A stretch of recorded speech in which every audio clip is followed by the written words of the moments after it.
Welcome to another episode of Crypto Spin Through Podcast.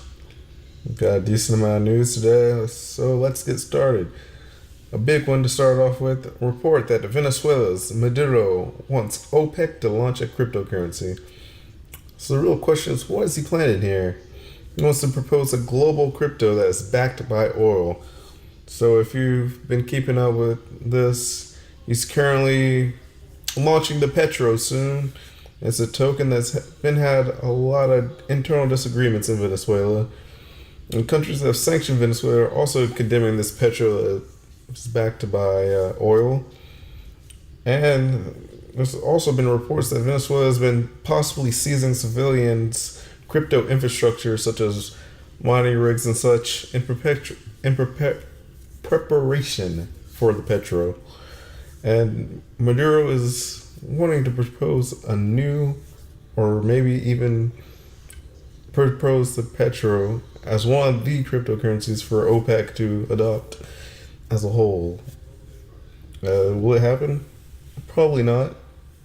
But it's interesting that he is even suggesting that they should adopt a cryptocurrency for the kind of oil alliance that is OPEC. Crypto should try self-regulation, says CFTC commissioner.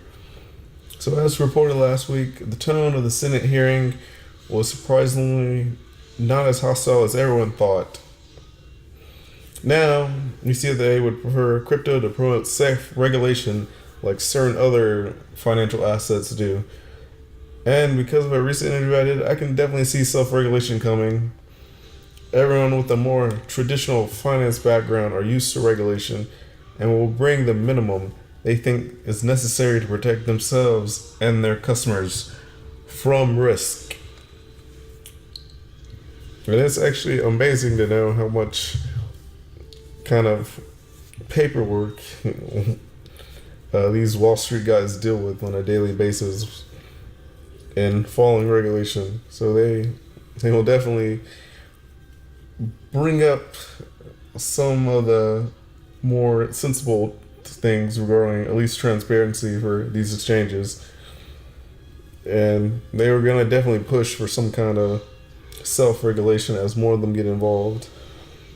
So stay tuned this week for an interview if you really want to know the details or an overview of some of the things you can expect Wall Street to try to introduce to crypto. That's besides the point. On to the next story.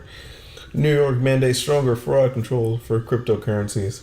So as you can see, if self-regulation does not come, state-based regulation like this comes. New York is launching a full range of is launching a program that will take on a full range of fraud-related and similar risk areas in crypto. And this includes market manipulation and introducing procedures and controls to safeguard consumers and investors of these risks, which are fraud and market manipulation.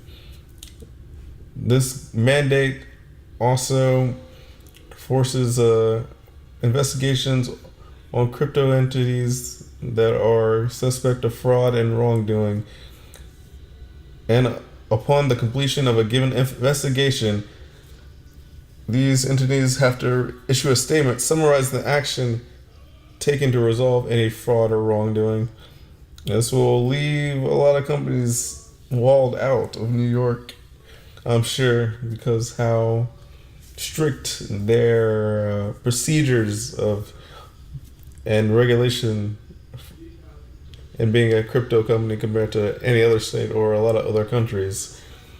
But if we don't regulate as an industry, we'll see these real strict kind of mandates by states. And it's no surprise that a state with a large financial ties would be the one who mandates such a kind of a lengthy thing. Next up, Austrian energy group eyes blockchain with Vienna test Vienna Energy is one of the main energy providers testing out blockchain. There's a lot more around the world. There's a U.S. Energy Department testing out blockchain for energy use. But Vienna Energy is looking at everything from electric car stations to land registry and power supplying utilizing blockchain technology. And they're being forward thinking because they say they do not want to be left behind in using the innovation that is blockchain. Ripple enters Chinese shopping market. So Chinese company Lanlan will be partnering with Ripple. Ripple's been getting a lot of partnership and a lot of media in general recently. And the big thing is their cross-border remittance that Ripple can bring. And then for this specific company, it was also invoice payments and e-commerce payments. This company, Lanlan, has already processed billions of payments between consumers and merchants across some of the largest e-commerce shops such as AliExpress, Amazon, and eBay. And despite the PRC's crackdown, expect more Chinese companies to embrace blockchain projects since it does benefit them to do so.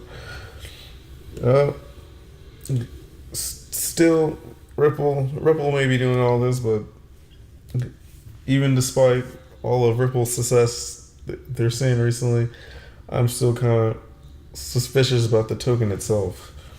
Ripple's technology is obviously very solid, but what's the full use of the token? And sometimes it seems like the token is kind of unnecessary and really does just function as a kind of security more than an actual utility.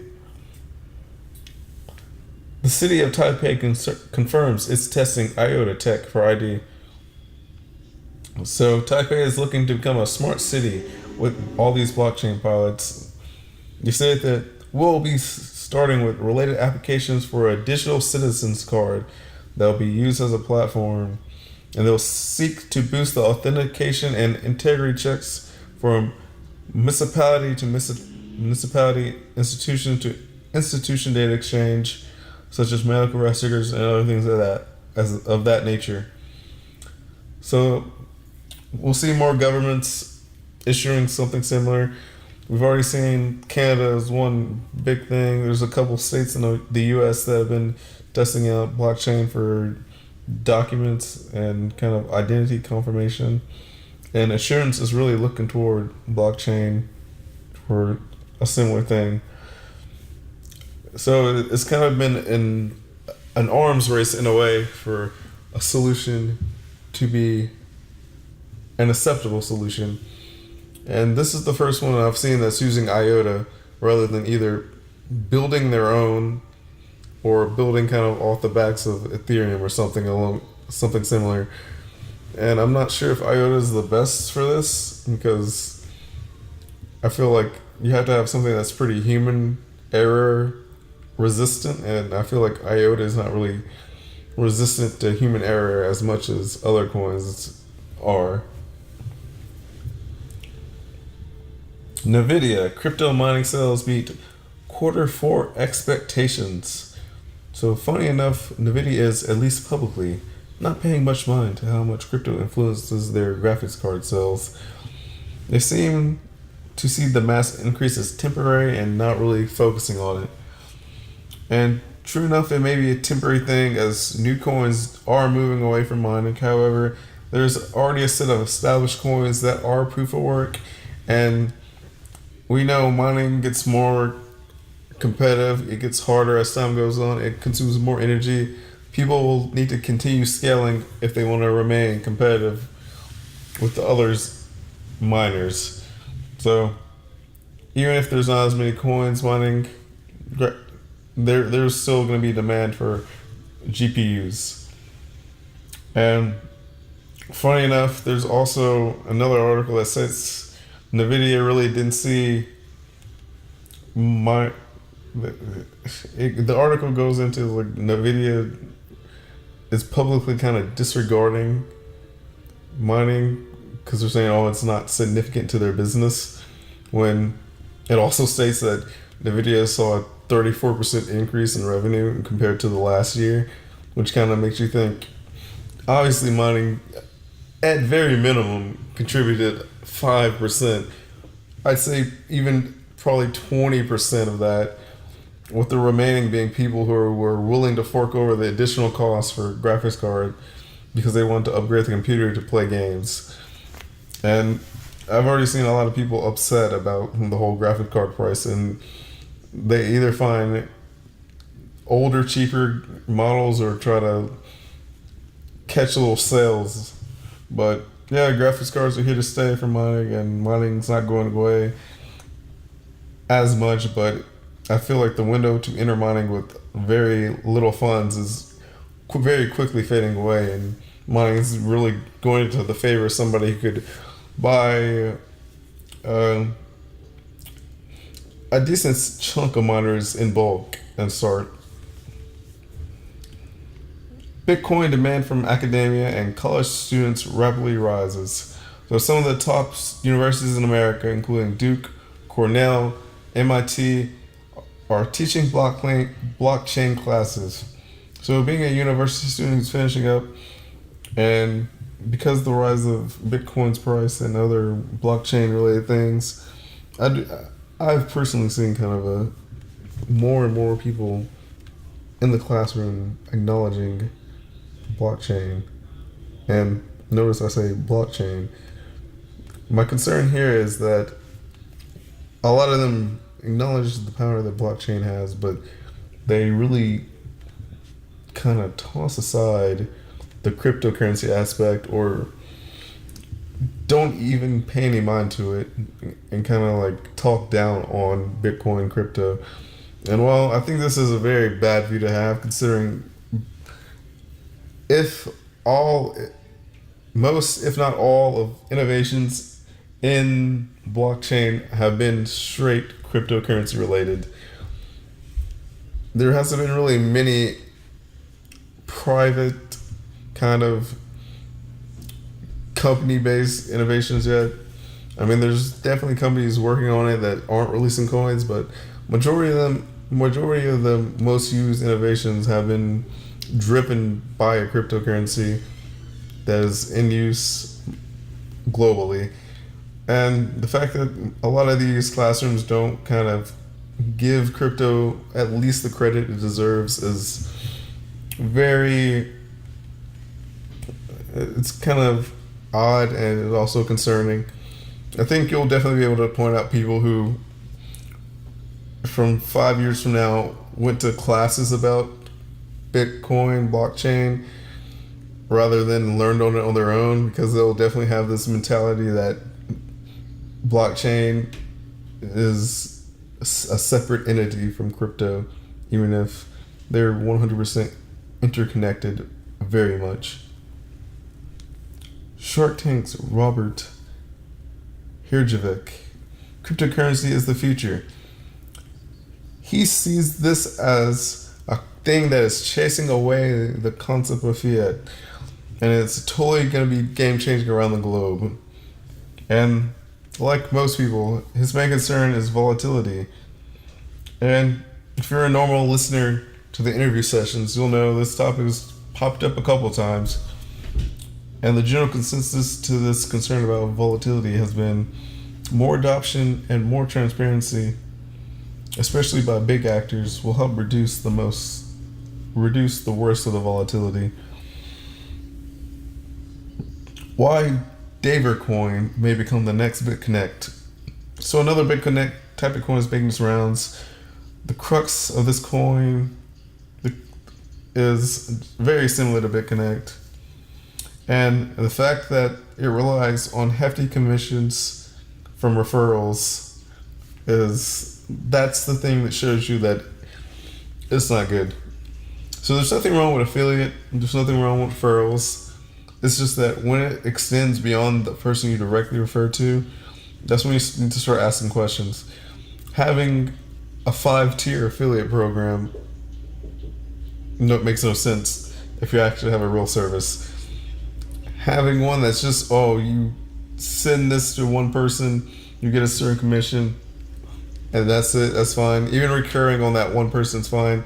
But when you start getting commission off people's that people from the person that you referred from, that's when it starts getting questionable on how is this platform even working? Why is it driven by a kind of multi-level marketing scheme?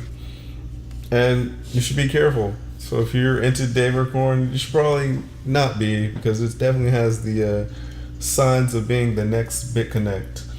And as we see, the US is definitely going after coins like BitConnect. MyEtherWallet rebranded a hoax.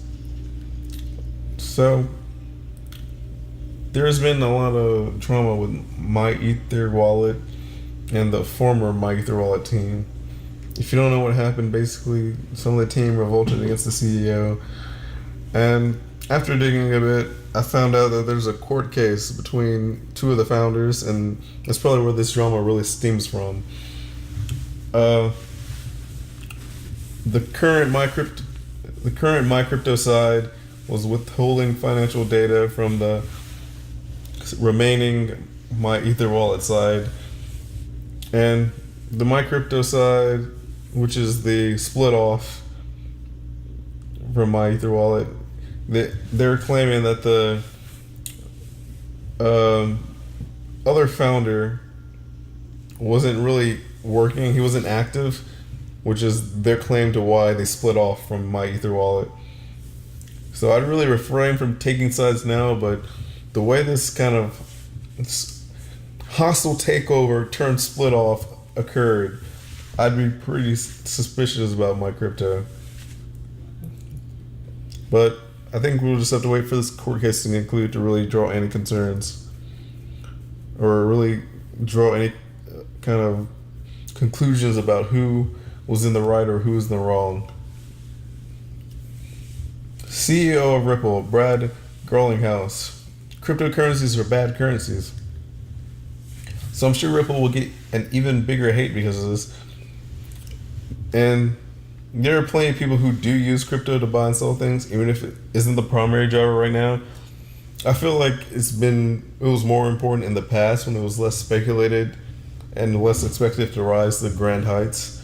Because I know personally I've used crypto to buy things. That was more in kind of 2013, 2014. But nowadays with all the ICOs, people are treating coins more of securities than currencies. And it's easy to brush off the actual usefulness of crypto. And while I agree that no coin is great enough to take on the full title of currency, there's definitely nothing stopping crypto from at least partially fulfilling the role as a currency in some of the cases, or filling some other niche role. The Fed seizes 4.7 million Bitcoins in fake ID sting. So initially I thought this was going to be one of those results from Bitfury's new chain analysis, but turned out it was just a normal investigation. The ID maker was busted due to the authorities following, quote, a series of Redditors. So this kind of proves that criminals will get caught regardless of what method they use if they're dumb enough to not monitor their social media accounts and the connections and certain things that they say on it. I believe this is one of the reasons why the second Silk Road went down. I think it was the second, not the first. I remember him, the reason they said they got him was because his, if I recall correctly, it was his Bitcoin Talk account that gave him away. And this is a very similar situation with with Reddit in general giving an criminal identity away. So with this case, I feel like it was more like they investigated the people who were buying the IDs, and they eventually kind of found out the general location, because I'm sure if he had a repeat customer, they probably had some casual conversation back and forth, and they probably accidentally or purposely snitched on him. But yeah, expect more busts, and I already have another bust coming up After this article, France and Germany threatened by Bitcoin, and they want a global cryptocurrency crackdown. So France and Germany are calling for stricter regulation that may hamper the European Union's ability to function in crypto. Both these financial ministers of both countries call for Bitcoin to be reined in significantly. But we know it's hard to stop crypto, especially when you have a country like Switzerland right there offering a very pro-crypto scene for anyone in the European Union looking to flee. Back to more criminals getting busted, caught in fraud. Thailand police seize 100,000 Bitcoins from darknet marketplace. So this wasn't a case of a Redditor or anything. This was just classic kind of investigation. They're monitoring him and watching him for a bit of time before they acted. And it doesn't really go into details on how they first found him or whatever, but I assume it's probably a combination of a lot of different tactics. So in fraud, if you don't know what it is, it's a darknet marketplace for a lot of illegal goods. And a guy who is called Sergey Medvedev was the one that they captured. He's considered one of the owners of it. And he is facing possible U.S. extradition. So the Thai police seized this 100K Bitcoins, and more than likely it will be auctioned off, kind of similar to when the U.S. has seized Bitcoins from criminal operations. The fact that he's getting extradited to the U.S. makes me think, because I kind of feel like he's now a U.S. citizen, but he's still getting extradited to the U.S. to face whatever. I guess it's just a case of the world police acting out again. But that's besides the point. On to the next article. Pantera Capital CEO. Bitcoin bear market about to turn bullish. Dan Moorhead, founder of and CEO of Pantera Capital, sees the bull market ahead. He sees this recent downturn as totally normal, and if you've been in crypto for a while, this is definitely true. This downturn has been totally normal. We got too much money too fast, and it's only logical that we've seen a mass decrease. Moorhead highlights how institutional investors have barely got involved in crypto, and there's plenty of room to grow. As someone who has recently spoke to a Wall Street investor, I can say that they are in fact coming, but currently they don't have the infrastructure to handle big money due to liquidity reasons and other kind of transparency reasons with these exchanges. And his estimate is by the end of February we could see the reversal, but I'm not too sure about it being at the end of February, at least to see a major thing. I mean, right now, after kind of regulatory certainty was established, we're seeing this upwards trend, but I don't think we can really call it a bull until we've at least recovered to 12, 13,000. And considering we're already halfway through February, it might be mid-March until we really see some increases. But crypto operates on a weird time scale, and within a week we could see a insane gain. But I do think it will be like at least mid-March before we really start seeing a full recovery and a upwards trend that's a constant upward trend. But who knows? Things change very quick here, and based on whatever news we get in the future, we could see massive rises. World's first Olympic athlete paid in cryptocurrency. Ted Jan Lohman, a double world record holder, has signed a sponsorship deal with a crypto social network and a virtual reality developer. And in exchange for sharing his Olympic journey, he had a little cash in the sponsorship deal and then crypto in the deal. So pretty interesting first case of this, and who knows, he might start a trend of other athletes doing something similar. Iceland may implement a Bitcoin mining tax due to energy consumption. And final article, and a very important one, that regulating mining energy consumption is going to pop up as a possibility in a lot of countries, because mining is getting harder, which means it needs more energy and more hardware to support it. And as mining grows and becomes an even more energy consuming task, I mean, it's already consuming as much as smaller countries. A country like Iceland may put heavy restrictions on miners and force them somewhere else. But mining really concerns me more 10 years down the line than a year or 5 years, just because if energy efficiency doesn't improve, who knows what the true energy cost of mining will be in 10 years if it's already the size of a small country now.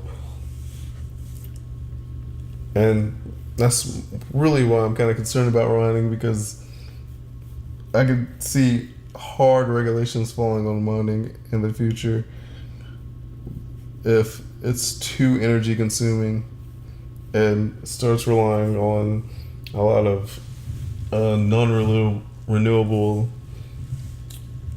kind of sources to kind of offset the rising energy costs even more.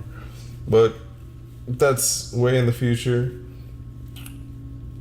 I'm sure there will be bigger countries that don't try to implement mining regulation, but these smaller countries like Iceland will probably be the first. And that'll be it for today. As always, please rate the podcast on wherever you're listening and share it.